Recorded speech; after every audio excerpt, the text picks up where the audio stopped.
There's a new world coming. Welcome Everything to a gonna new be world coming, to a new world coming, to a new world coming. gonna be standing when it comes. Hello there. Welcome to the 9th episode of New World Coming, a series of interviews produced by the People's Forum. For this installment, James Early speaks with Mikaela Nhondo Erskog, a popular educator, organizer, and researcher based in South Africa. Mikaela is an editor at the Tricontinental Institute of Social Research, an institute that seeks to bridge academic production and political and social movements, not only to analyze the current crises we face, but to help popular movements and organizations strategize and advance their struggles. In this episode, they discuss the history of national liberation and socialist movements on the continent, the lessons we must learn from this history, and what Pan-Africanism must look like today to combat the multiple and interlocking crises of capitalism we're facing. Mikaela also talks about what the rise of a multipolar world means for African countries in choosing their own path, and clears up the numerous myths about what kind of partnerships and investment opportunities countries outside of the West offer in the region. Finally, Mikaela discusses her involvement in and the process of building up the African regional articulation of the International People's Assembly, a global network of organizations, trade unions, political parties, culture collectives, and media projects. Subscribe to our YouTube channel to see more educational and cultural content, and follow us on Twitter, Instagram, and Facebook to stay updated on future programming and episodes. Thank you and enjoy the interview. Welcome to this edition of New World Coming, a political education interview series. My name is James Early and I am your host. Africa. Africa looms large in the imagination of humankind, being the cradle of civilization. But Africa has also suffered the disparaging racist commentary to rationalize the exploitation of human beings in the European Atlantic slave trade and the exploitation of the natural resources of Africa. I've had leading communists in some countries say to me, James, we are all Afro-descendants because Africa is the cradle of civilization, but which is clearly a way of blunting the issue of racism and racial identities and the various ideological struggles that have emerged from a racialized capitalism to deal with the immiseration of working people in particular, sometimes taking an exclusive nationalist perspective, other times taking a more progressive social democratic perspective. But we are reminded that Africa also embraced in its anti-colonial struggle the issues of socialism, first looking at the historical pre-colonial formations of African societies in which humanistic perspectives of collectivism and common concern, of Ujamaa, brotherhood, sisterhood, Ubuntu, I am because you are, those humanistic perspectives that took on an issue of national liberation and linked it then to working class struggles in the context of capitalism and the immiseration of working people, despite what their linguistic or cultural or national identities might have been. In this first part of the 21st century, Africa reemerges in very large ways across the continent, within the continent of Africa, with the emergence of new progressive movements and some explicit socialist movements and party formations. Africa also looms large in the context of the African diaspora. When we look at one of the largest African descendant populations, in fact, the second largest African descendant population outside of Nigeria, in Brazil, for example, where over 100 million people self-identified in the national census as Black and are mixed race, where people are still relating to deities from Benin and Nigeria, or with the recent election in Colombia of an Afro-Colombian vice president, and Francia Marquez, under the slogan of Ubuntu.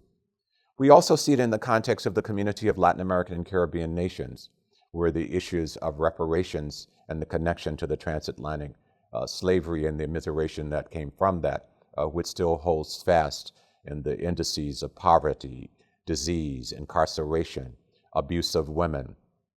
So Africa today has emerged also in the multipolar world with the emergence of China and Russia competing with NATO and particularly Western Europe as it re-enters through military processes in Africa.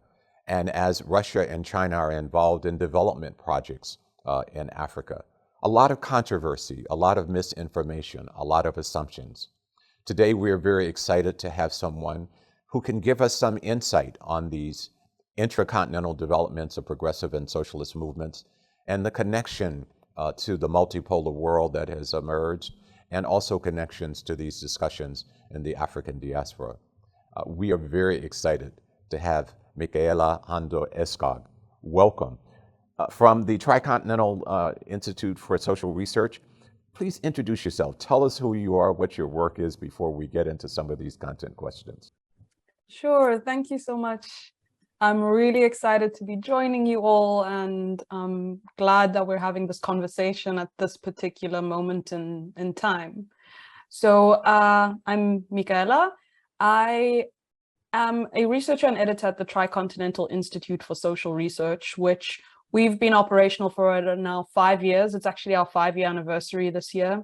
And we've been producing a lot of really important intellectual and popular material that serves social justice movements, trade unions, political parties who come from historically left traditions and who have been, whether in the last few years, whether over 30 years or even longer, been organizing against a lot of the social and economic and political injustices that they face in their society. We have 4 offices. I work primarily in the interregional office as the connection between Africa and the world, but we also have an office in Buenos Aires in Argentina, Sao Paulo in Brazil, Delhi in India, and Johannesburg in South Africa. And we have awesome materials. I'm probably going to plug them a bit later. I just had a few here that are super easy to read, all free to download. So we really invite anyone who's watching to check us out and check the material we've produced. But before I joined Tricontinental, I've been primarily working in an organization called Pan-Africanism Today, which is the regional coordination of the International People's Assembly, where we work in the African region to coordinate efforts around solidarity struggles, connecting social movements with other movements across the continent, popular education work, collective political campaigns around shared and common issues. And this has kind of been in the making for the last 6 or so years, with our kind of political direction coming from groups like the National Union of Metal Workers of South Africa, who I primarily have worked with in the education department, as well as the Socialist Movement of Ghana, the Socialist Party of Zambia. We work with Tanzanian peasants in Viwata, one of the biggest network of smallholder farmers in Tanzania.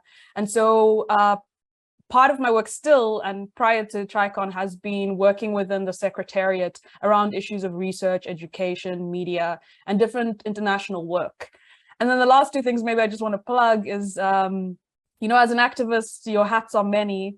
So I also am involved in No Cold War, which is an international peace platform where we basically are trying to push back against the rhetoric that is pushing for war, for militarization, for geopolitical divisions based on competitive trade relationships, and rather for one based on mutual cooperation and peace, of course.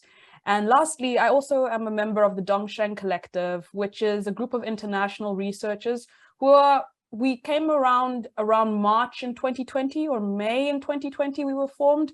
And it was precisely because we were getting so much, you know, anti-China sentiment, anti-China propaganda, that it wasn't really clear, what is this thing called China? What is the socialism that they're trying to develop? How do the people feel about it? What have been the results of the different processes and institutions they've been building over the last, you know, over 70 years since the 1949 independence? And I specifically work with one of our colleagues, Amadeus Musumali from Zambia, we recently launched a new podcast called The Crane, an Africa-China podcast, where we're also trying to have a bit of a more focused discussion on what the China-Africa relationship has looked like, what is involved, what's at stake. And for us, of course, if anybody hadn't noticed, we want to provide a socialist perspective, a class analysis of what's really going on, rather than some of the more superficial analyses that we see that are very data rich, but not necessarily getting us to the root of the cause, or the kind of fulcrum of really what's at stake for African people in their struggle for self-determination, defending their sovereignty, territorial unity and integrity. Very good. I hope we can come back to touch on some of those issues and have ways in which we will put in our final edit for our audiences to really be able to follow up on some of these publications and broadcasts to continue their political education about Africa. I'm of a generation where Africa south of the Sahara was a framework, I would say a very highly racialized framework in many ways, a framework that obscured the fact that the great majority of African countries have a huge influence of the Islamic religion, no matter what physiologically they may look like. But I'm really interested in finding out what is the relationship within the continent between what has been historically looked at as North Africa and the formations of progressive social movements and socialist parties and socialist governance with what historically has been called Africa south of the Sahara. Would you give our audience some sense of what current developments are on the continent as a whole with these progressive and socialist developments? So, I mean, I do have to look a little bit to the past before I can totally answer some of the present, which is that this division, of course, there are practical issues to it of, largely the North African Maghreb region speaks Arabic, and, Southern Africa, it's a mix of English and indigenous languages, West Africa, French. That's always going to be a challenge. But I think some of the historic traditions, radical traditions that we are drawing on today comes precisely during the national liberation period, where, the very first independent states like Ghana and Egypt were part of those leading forces who were showing us the importance of connecting so-called North Africa with Sub-Saharan Africa. And those kinds of historic moments, many of them have been lost to the younger generation, but I think that there's a revival and an interest in history and what those kinds of engagements and relationships, the kind of outcomes they gave. And, with Nasser and Kwame Nkrumah, the first leaders of Egypt and Ghana respectively, it was really important because they came together around the non-alignment movement in the 1950s after the 1955 Bandung conference in Indonesia that gathered various forces who were anti-imperialist, who had a commitment to decolonization. And so that, I think, set the tone for the movements to come around the fact that we have a shared project, and it's decolonization. It's recreating our societies on our own terms without necessarily having to bend the knee to the West or any other groups. And so that was the first iteration that really showed the possibility.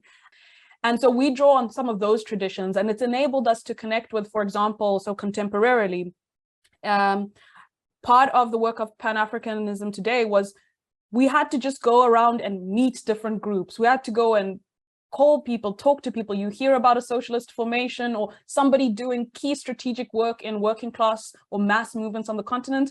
We were getting our friends to check them out. We were going there as well. And what happened is, in 2016, we first met in Lusaka, Zambia, different formations. And two of the key formations that joined us was the Democratic Way in Morocco, which is a Marxist-Leninist party in Morocco and leading many of the struggles right now, as well as the Workers' Party in Tunisia, who's also been pushing the organization around, pushing back against the president's referendum that essentially would allow him to continue to have greater executive power in Tunisia. And in 2017, we organized our second conference or meeting of these progressive forces in Tunis. And that was a big thing for us, as we initially started in Lusaka because it's close to, the heart of Africa or the center of Africa. And it's where, for practical reasons, we could host it. But then to have it in Tunis was not purely symbolic, but it's a show of investment and deep commitment to wanting to connect the different continents.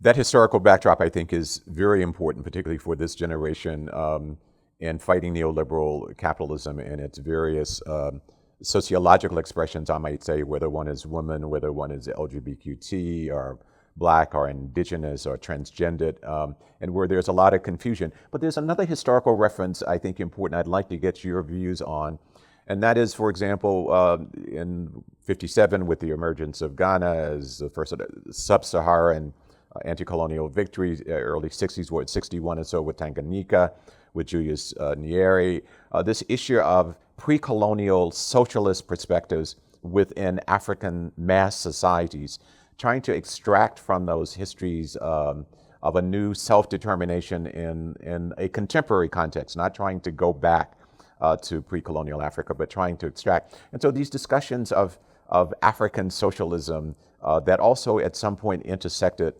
with a more explicit class analysis of capitalism, of capital and working people.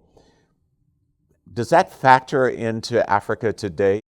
I think we can look at it from kind of 2 or 3 ways. Is one, when we're talking about Nkrumah, or actually let's say more in terms of Ujamaa, when Nyerere was invoking Ujamaa, even though a lot of people refer to it as a more historic, like the collective past, the collective way of living and being, I am because you are, from a pre-colonial period, what we have to keep in mind is, despite the deep penetration of capitalism and imperialism on the African continent, it's still largely an agrarian society. 70% of Africa's agricultural produce is produced by women working in very collective formations. And so that kind of was never erased in the same way that it was erased in, of course, through slavery and the Afro-descendants in various parts of the Americas, where traditions and collective ways of living are totally razed to the ground, right? So we still have a largely rural and agrarian society that, for the reasons of the kind of harsh neoliberal exploitation that followed in the 80s and 90s, has meant that a lot of people have to rely on collective ways of living. If you look at the average working class African child in South Africa, most of them have been raised by their grandmothers and extended family, because the parents have to work in the urban centers due to the flow of labor and the historic development of capitalism in urban sites. And so one is that we have the fortune of never having truly lost those kinds of traditions and those ways of living. Living very close to your extended family, relying, again, many people rely a lot on some form of homestead agricultural produce to make up for the lack of income. So that's one. Then two, in terms of the actual discussions around African socialism, I think in this period of time, or at least in the last 10 or so years, when I was in university in 2010, 2011 or so, it was considered almost like a niche debate, the idea of African socialism, that was then, it is past. And if anyone was going to pick up the question around Pan-Africanism or new ways of living, it would be around Thabo Mbeki's, neoliberal African Renaissance. And people took it more, or it had more resonance, and it seemed to be working in terms of the commercialization of this idea of being African. Like, now you can wear your cool African garb because it's commercially viable. More people are investing in lavish traditional weddings, which also have their own feudal patriarchal elements to it that we also want to revise and we also want to move past. But I think the question of socialism is now finding some form of a reemergence and resonance, because people are up to their necks with the deep inequality that plagues the continent. And previously, I think 20 years ago, to talk about socialism, people would have think, this is a Western thing, this is some form of Western implantation. But more and more, because of the kinds of social organizations, political parties that are raising the question of socialism, there's more space coming out. But this also has to do, of course, with the fall of the Berlin Wall and the end of the Soviet Union, where it became a bit of a dirty word to talk about socialism. But now, as we see, people do look to, and that I think is one of the best parts about South Africa, despite its deep sectarianism, we have had a long tradition of socialism, because we had a communist party that started in the 1920s, 30s, was super active in the anti-apartheid struggle. I think the Socialist Party in Zambia is probably one of the interesting groups right now, because when they're talking about socialism, it's not an academic debate. They're also producing literacy programs where hundreds of people have been learning to read and write. We've seen them developing agroecological projects where people are trying to understand the world differently and go through different educational processes to better understand the world they're in order to activate their own agency. But I would say that it's only recent, and in places like South Africa, it's a little bit more normalized to talk about it. But ultimately, there's still a lack of, I hate to use the word penetration, but mass penetration that helps, I think, the general population to think about socialism. South Africa, Africa is a very complex continent of languages and cultural expressions, economic realities in the context of the dominance of neoliberal capitalism at a global level. There is a tendency, it seems to me, certainly in the United States, but I would say throughout the Americas, and it's very likely in Western Europe with African descendants, many of whom are now parliamentarians, 3, 4, 5 generations. They're not migrants or immigrants. They're settled in the context of the contemporary development of Europe. There's a lot of romanticization about Africa, the continent, as though that was just one thing. And of course, the anti-apartheid struggle in South Africa captured the imagination of the entire world, I would say, across races, cultures, classes even, more liberal elements of even in capitalist society for humanistic reasons were motivated to support this. And so an extraordinary global front was built around the anti-apartheid struggle in South Africa, including the emergence, as you said, of the role of the Communist Party in the anti-apartheid movement. Ramaphosa, the current president, former communist, billionaire. How is this being played out now in the massification of ideology, since people have a familiarity with socialist and communist movements in their real lives? How is it being played out among the masses of South Africans and now dealing with what the African National Congress has become? And I'll let you describe from your perspective what it has become. I have a very negative perspective of it, but of course I'm not living on the continent of Africa or in South Africa. I mean, we're living in a very tough moment right now in South Africa because, you know, even prior to COVID, there was already a kind of steady economic downturn. The kind of promises of that Ramaphosa brought, his whole promise was to, you know, reunite the ANC and make it stronger because he has the business acumen to be a billionaire. But within social movements and, you know, working class organizations, in the last, since 2013, so in 2013, there was what they call 2012, 2013, there was the NUMSA moment. And it basically was the moment in which the National Union of Metal Workers of South Africa, which is one of the biggest trade unions at the time, had 400,000 members, decided to leave the tripartite alliance, which was made up of the ANC, the African National Congress, the SACP, the Communist Party, as well as COSATU, which is the Congress of African Trade Unions, or South African Trade Unions. And NUMSA made up the biggest membership of COSATU, the federation. So there was the federation, the Communist Party, and the Nationalist Party, African National Party. And when they left in 2013, it was on the basis that they can't see how this alliance is advancing working class people's interests. They only had seen, you know, almost a decade of reform, of welcoming the IMF, welcoming the World Bank, of privatization of resources, of reneging on many of the promises that were really at the forefront, especially in the 80s during the United Democratic Front, which was a front of all different groups coming together to try to push back against apartheid. And trade unions played a vital role in community organization. And a lot of the membership of the Communist Party and ANC who were doing incredible work were part of the trade union because they were involved in, the factory floor, they were involved in communities. But after 94, we almost get a demobilization where there's almost this disassociation from the party with the people, and the severing the connection that was so vital, not only to that struggle, but in any historic moment has been so vital to any successful revolution or transformation of society. And so in 2013, when they leave, I think it created a very interesting opening, because they were explicit about, we want to pursue lines that advance the working class beyond bargaining for wages and for better work conditions. We want to advance projects outside of our main bread and butter work that will actually build, the education of our membership, that will build spaces like a united front outside of us, that will build a revolutionary party, that will build a revolutionary federation.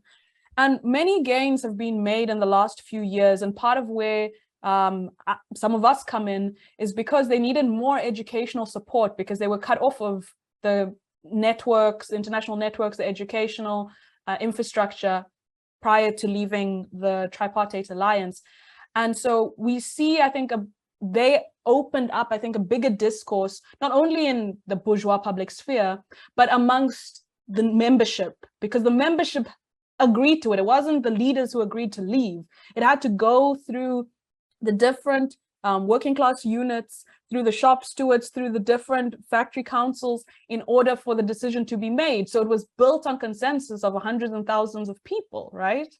And in that moment, we are also seeing in different struggles are escalating, like a lot of so-called service delivery struggles were escalating at the time, not necessarily because they were linked, but because of the historic moment, it was what it was, where people are increasingly protesting for access to electricity, to water, to basic services. And we're seeing more momentum across the country around that. And I think that's where, again, socialism was brought on the table, and debates around what should a socialist formation look like? What is the work that needs to be done? What are the organizational structures and processes that we need to build? And after that, groups like Abahlali Basemjondolo, the shack dwellers movement in South Africa, which has been organizing since 2005 around land and housing and dignity, which is their slogan. They occupy land that's not necessarily being used. They organize together in order to secure the land rights or the housing rights. They have done great work in terms of, they got a slum act revoked a few years ago, where basically the state could just clear people off of so-called slums without any justification. All of this is happening right now, and I can't necessarily quantify or qualify exactly the character, but something is boiling. We have close to 50% of youth are unemployed. We have some of the highest unemployment rates. We have some of the highest, femicide and gender violence in the world, not just on the continent. So we are in a challenging moment, but there are still institutions that represent, or groups that represent, working class organization, and who are doing the day-to-day work of mobilizing people around questions such as socialism. So in listening to you, I'm recalling, we often tend to think of apartheid as simply being circumscribed within the geographical boundaries of South Africa, when in effect, many of the frontline states provided labor for those mines. Post-apartheid, South African capital flowed north. I've been in Mozambique, and to see how they were buying up areas on beachfronts and so forth. Although South Africa is the second largest economy relative to Nigeria, it might be the more efficient, sophisticated capitalist economy. I'm just wondering now how the working class movements inside the geographical boundaries of South Africa, like the shack dwellers movement, or the NUMSA organizing, is also flowing back with labor that has, in the north of South Africa, that has always been connected to that South African front, and how the issues of socialism, the party in Zambia, for example, are we seeing interconnections rather than just looking at these as nationalistic isolated spots. What is the flow of labor and its expressions of women, of youth, LGBTQT and the like, with the flow of capital, which is now multiracial, multicultural in a way that it was not prior to the defeat of apartheid in South Africa? Sure. So the big challenge that I think not only South Africans, but various countries on the continent face right now is because of the kind of really challenging economic situation and deep inequalities. For example, there's been a high rise in xenophobic violence, xenophobic discourse that largely is, certain upper working class or middle class groups who are punting that, why are these foreigners coming into our country to quote unquote take our jobs, which if you look at the stats, it's less than 1% of the kind of organized labor force are actually, or working employed in the formal sector are actually foreign Africans. And so there's been this huge affront coming from various groups who, again, are in many ways just serving the elite's interests because they basically push working class people to attack other working class people. But groups like NUMSA, like Abahlali Basemjondolo are all part of our kind of Pan-Africanism Today network. And we've been trying over the last 6-7 years to build collective campaigns around various issues. But what we've been trying to do is bring these groups together. So we've had many moments in the last few years where Zambian, Zimbabwean trade unionists, those fighting in Swaziland, those who work in Lesotho in the Unite, which is one of the biggest, it is the biggest union there because they have an industry of 20,000 textile workers who are part of them. We've been trying to also connect with, of course, peasant groups in Mozambique, in Tanzania, trying to connect with, unemployed students in Congo, who, Congo has one of the highest unemployment rates where young people are basically, left to their own devices. And I think the main thing for us is we need to bring people who are leading those kinds of working class struggles into the same room.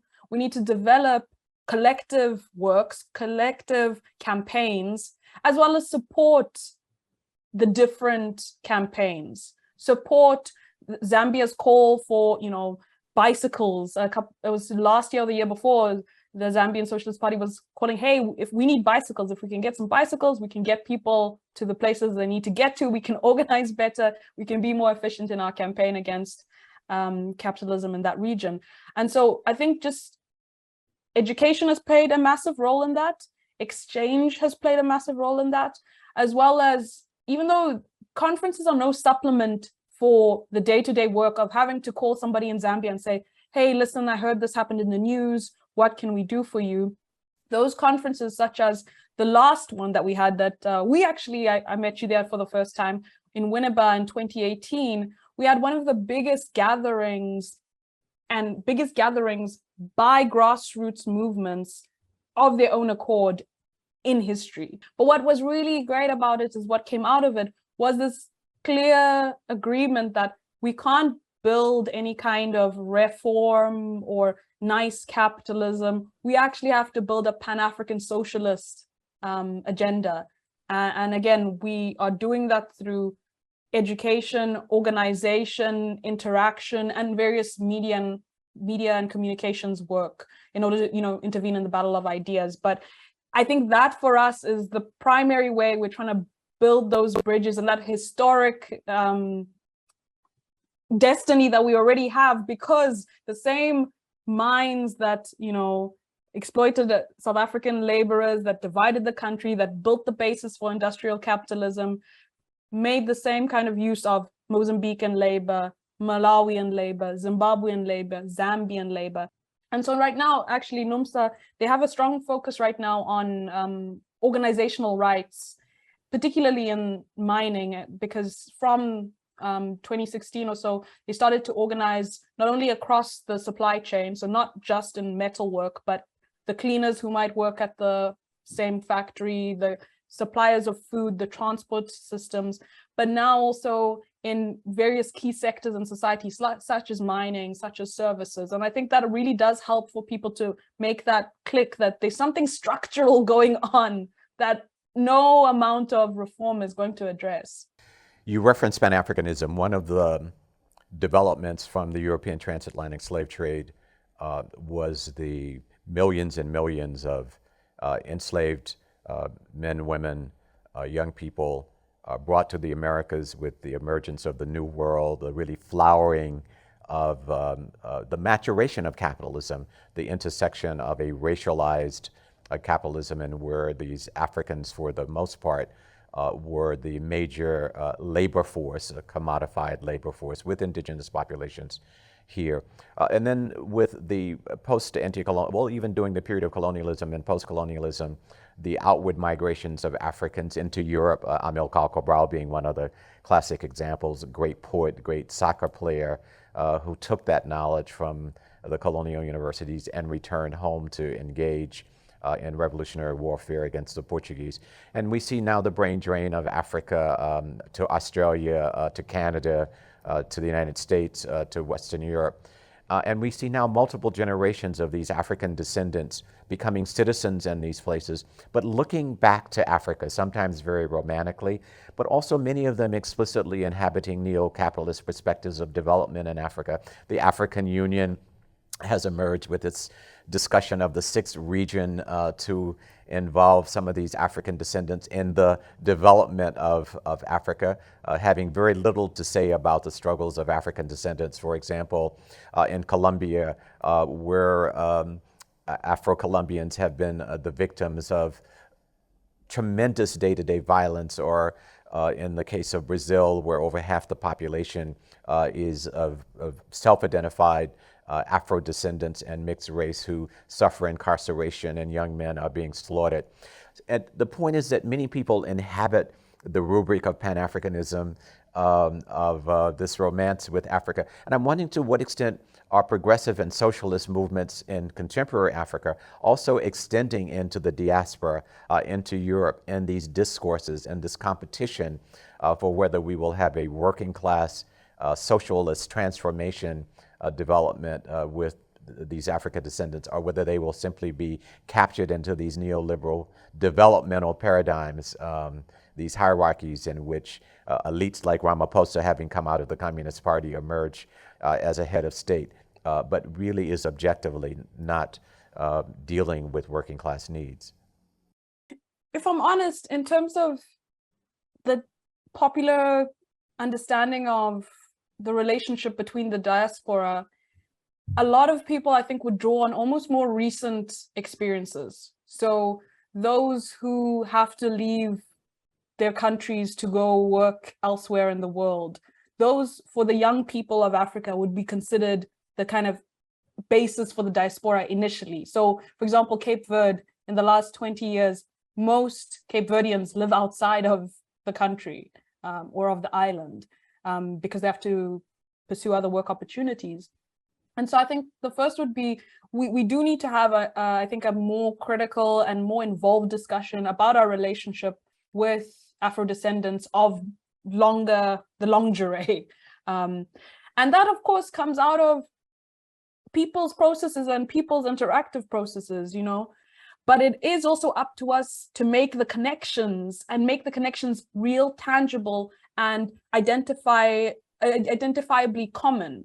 So, for example, I was at the People's Summit that happened in June earlier this year in Los Angeles, where different social movements and different groups who stand for peace, who stand against the organization of American states, I was going to say of African states, of American states, gathered together to say no to the kind of imperialist hegemonic approach that the US is trying to organize the Americas.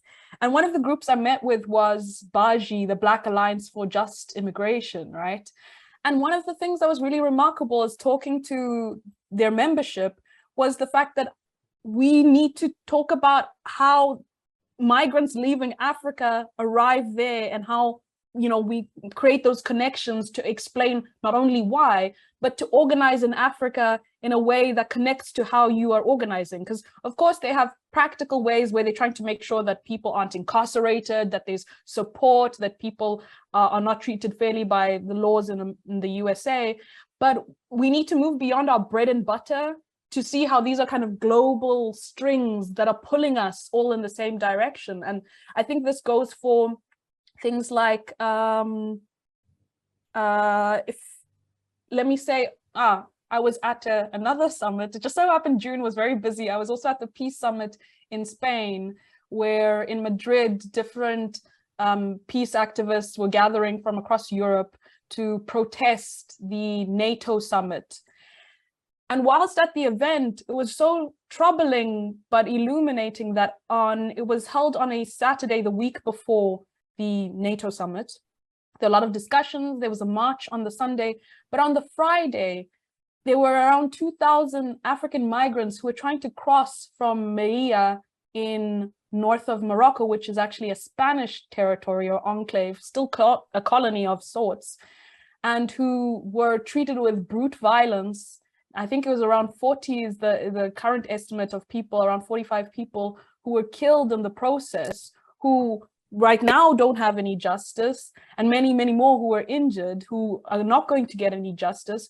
But there was a march straight after this big demonstration against NATO, where we started to make these connections, and people were like, oh, do you understand that the normalization of global militarization is part and parcel of this form of border policing that is pushing the African border lower and lower and leaving the migration question that the EU refuses to deal with, even though they're the cause of many of it through their different trade policies and neocolonial policies, but are leaving border policing or border control and the migrant question to foreign militaries like the US's militaries that span across the Sahel and West Africa, as well as the French military, as well as now the Moroccan who are working on behalf of the Spanish state, essentially. So I know this is a long-winded way of going about it, but part of, I think, our ability to connect around questions of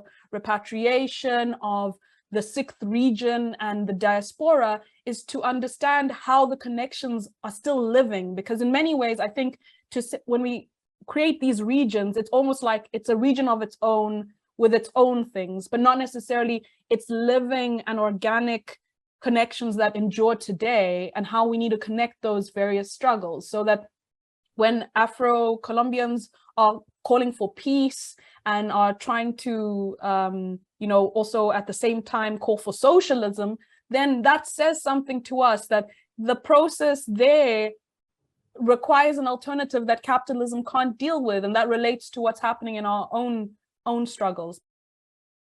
Very good. Let us conclude with what is now being called by some as the movement to recolonize Africa. We have NATO, as you have described, now becoming actually should be described as NATO-US or US-NATO. I'm not sure which one to put in the front, but clearly the US is the active military guarantor of the expansion of NATO into Latin America and the Caribbean, into Africa now.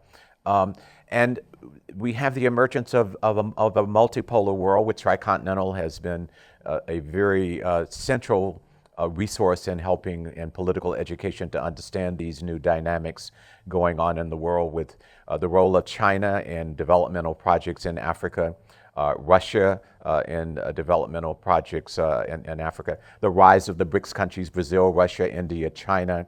How do you see this so-called scramble for Africa from the point of view of African agency, both at the level of those who are involved in the preservation of capitalism, but as well as those who are in progressive social movements and in socialist formations?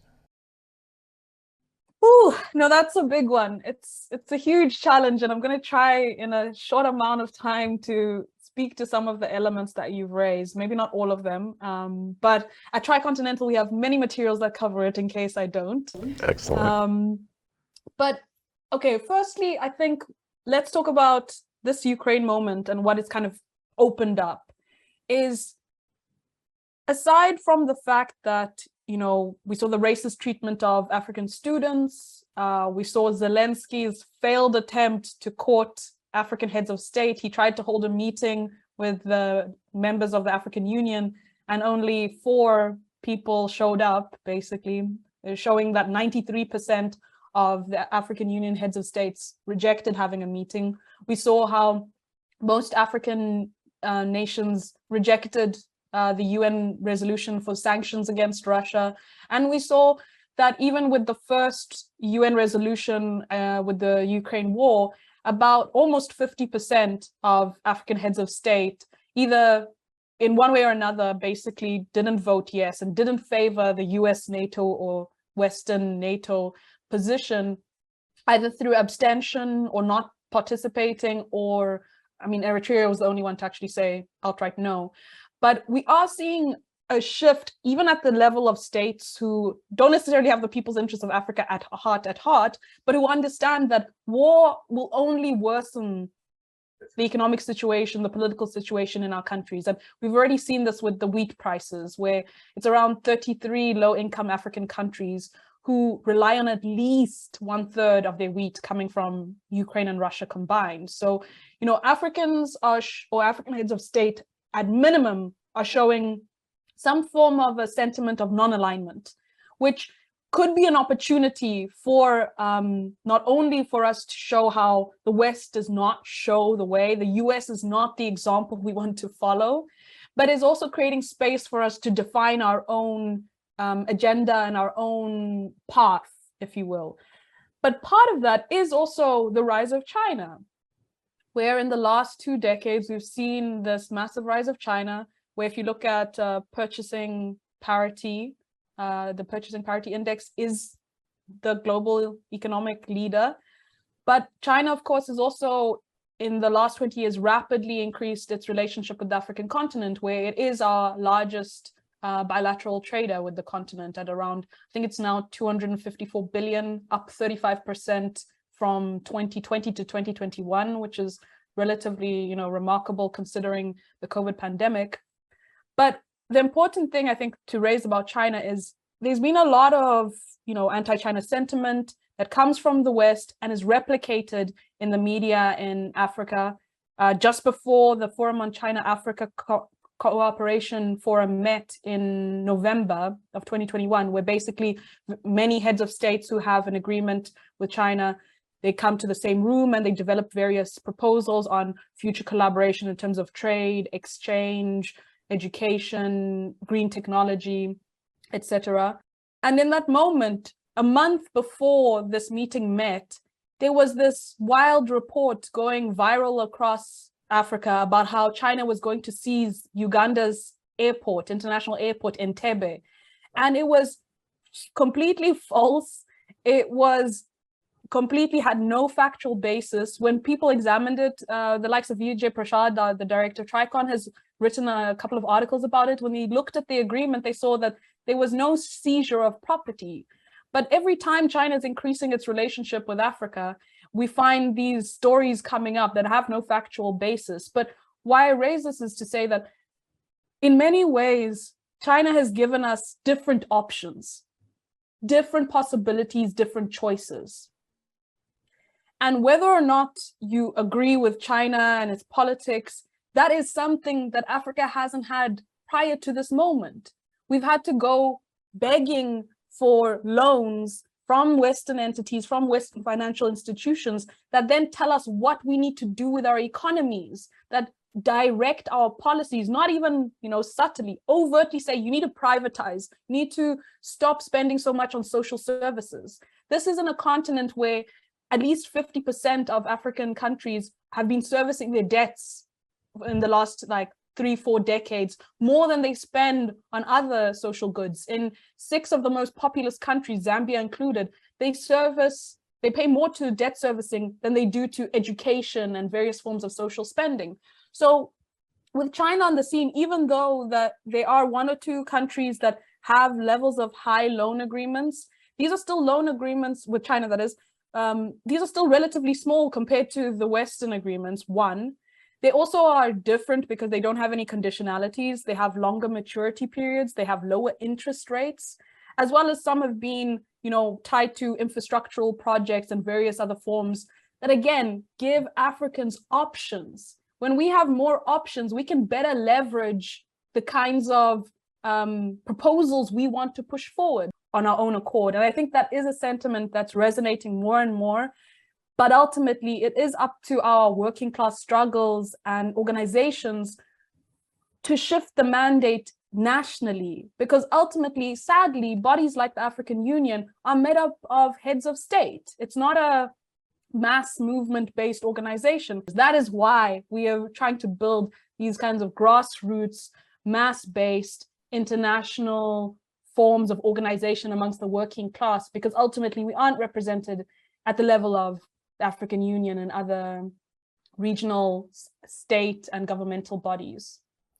Well, Mikaela Nhondo Erskog, I want to thank you. Africa has loomed large in the history of the imagination and the practices of humankind, but your engagement with us today on A New World Coming, I think, really helps us to understand why Africa reemerges large in a progressive and transformative future.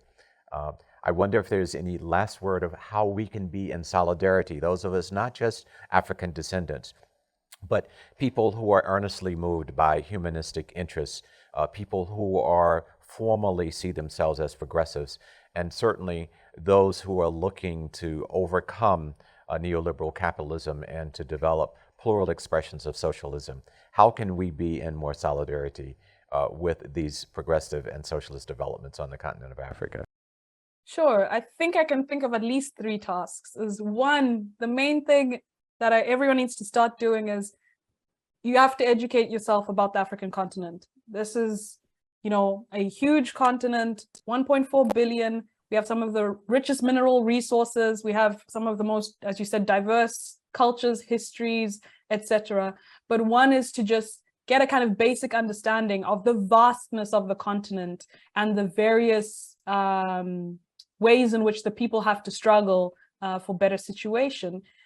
2 is we need to find the kind of nodes of connection. And for example, we applaud the work of, let's say, Code Pink, the women's-led peace organization, because building work that would demilitarize and push for the demilitarization of the biggest, institutional polluter is the US military, of the biggest foreign military presence of the world is the US, with over 29 bases in African countries, and is expanding in more, clandestine ways across the continent. Having that kind of work and trying to see the connections between them is a good point of entry, because that's work you're already doing, but making the connections of how does my work in immigrant justice relate to the African continent? How does my work on demilitarization and peace relate to the struggles on the African continent? So making those connections is the second thing.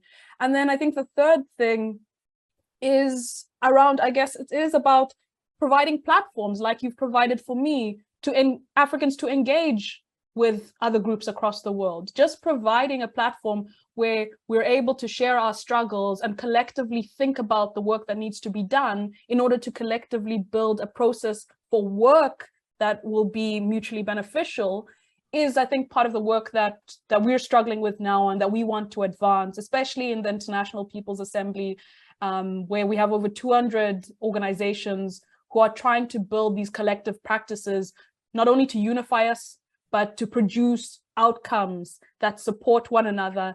And, even as Ernesto Che Guevara said, we need to produce many Vietnams. We need to find where the sites of concentrated struggle are and support those as well.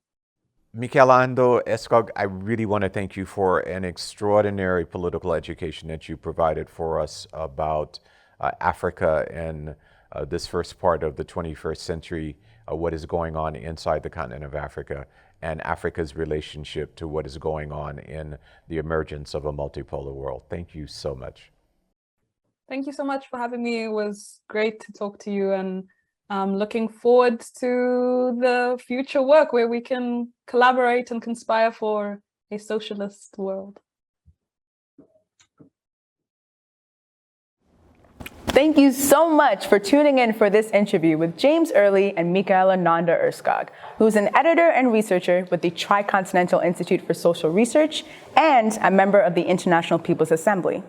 In this conversation, Mika provides a brief history of decolonization across the continent and how Africans in each regional context have imagined a future for self-determination.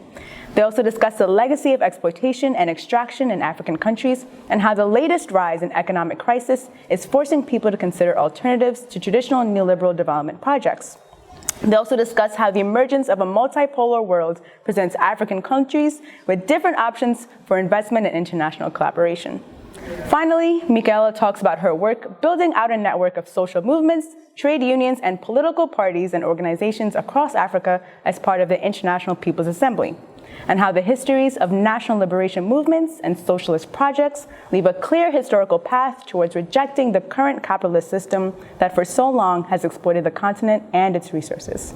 Subscribe to our YouTube channel to watch future events and episodes, and if you haven't yet, go to politicaleducation.peoplesforum.org to check out relevant concepts, figures, and readings for this conversation and other episodes of New World Coming. Thank you so much, and see you next time. You gonna be standing